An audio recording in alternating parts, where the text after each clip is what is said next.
Cooking with XTRON! Hello, and welcome to Cooking with XTRON. Tacos are a staple in my college townhouse, and it's one of the most delicious and easiest things I know how to make. And with my signature guacamole recipe, it cannot be beat. So get on your aprons and hats, and let's get cooking. But before we start, a huge shout out to XORG Steins Gate, the newest season of my ORG or online reality game on Discord. Applications are now open. If you've ever wanted to try out the CBS show Survivor from the comfort of your own home, XORG is the place to be. Link to servers in the description. We're going to start out with the guacamole. First, you need cilantro. You're going to want to cut off the stem where it holds together. Into the trash that goes. Bye-bye. Then just roughly chop the cilantro using your fancy knife skills like me. You can literally just hack at it with one hand, or you can get finer cuts by clumping it together and using your other hand on top of the knife. But honestly, I don't really care how fine the leaves are. Having a few large leaves mixed in with the smaller ones is totally okay. Nor do I care very much about peeling the stems from the leaves. I have found virtually no difference in texture or taste when I take the leaves off versus when I don't. Just chop it all together, I say. But again, it's your recipe, you do you. Once you got all the chopping squared away, you're going to want to put a little bit aside for the tacos in part 2, so you want to get out your Power Rangers bowl and just put some in. The rest you can just shovel in with your knife. If I wasn't holding a camera, I would use my other hand to push the cilantro onto my knife, but I'm holding a camera, so you can do it. Now at this point you might think to clean your cutting board, but hold off for a moment, trust me. Let's get some garlic. If you've never worked with garlic before, the easiest way to get the skin off is just to bash it with either the back of your knife or in this case my hand. I'm just going to smash it like Hulk, and hopefully it'll come off, and it does. And then I'll just do the same thing with the actual tiny clove. I'll just take my hand or the back of your knife, whichever you choose, and just mash on it. And look at that, the skin comes right off.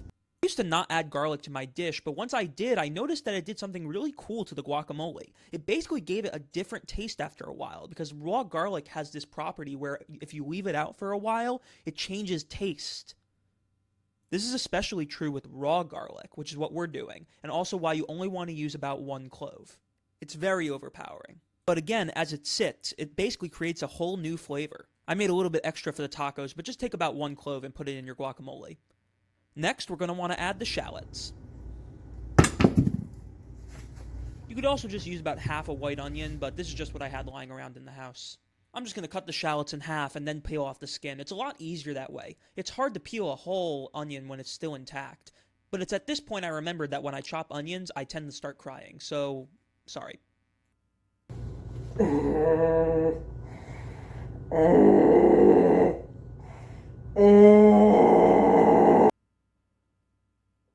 Now that I've regained my composure, I'm going to go ahead and finish chopping the shallots, just some nice lines across to make circles, and then I'm just going to cut them fine later. And I'm feeling really lazy today, so I think I'm just going to go and grab my slap chop. If you have one at home, this is really great for this, makes this nice and easy. I feel like I can never get it fine enough anyways, and big chunks are very noticeable in this, so yeah.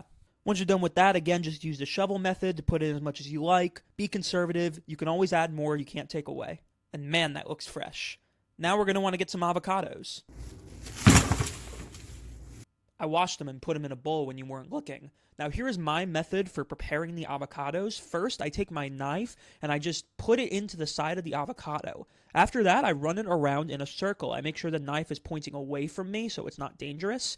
Once I do that, I can just peel it off. You'll see that there's the pit side and the non-pit side. I'll tell you what to do with the pit in a second, but for now, just take your favorite spoon and peel out the flesh.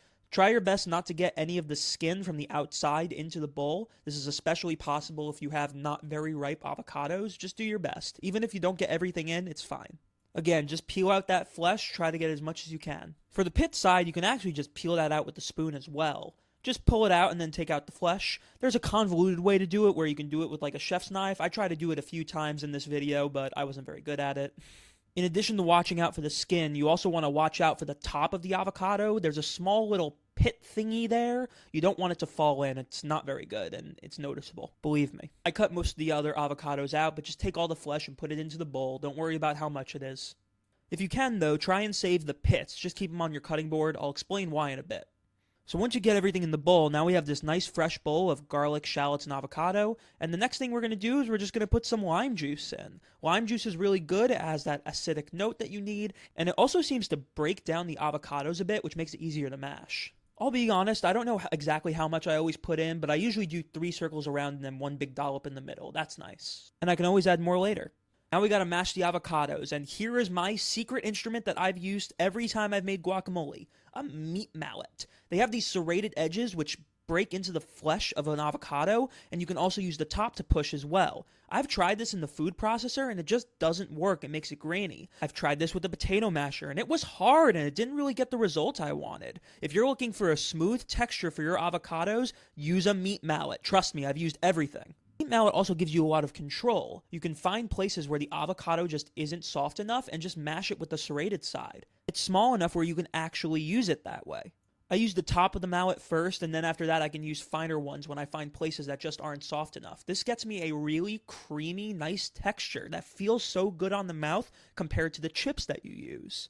The only caution I would say is be careful based on the vessel you put your ingredients in. If you have a glass bowl, that might break, but you can be pretty aggressive with a glass bowl and still it probably won't do that much to it.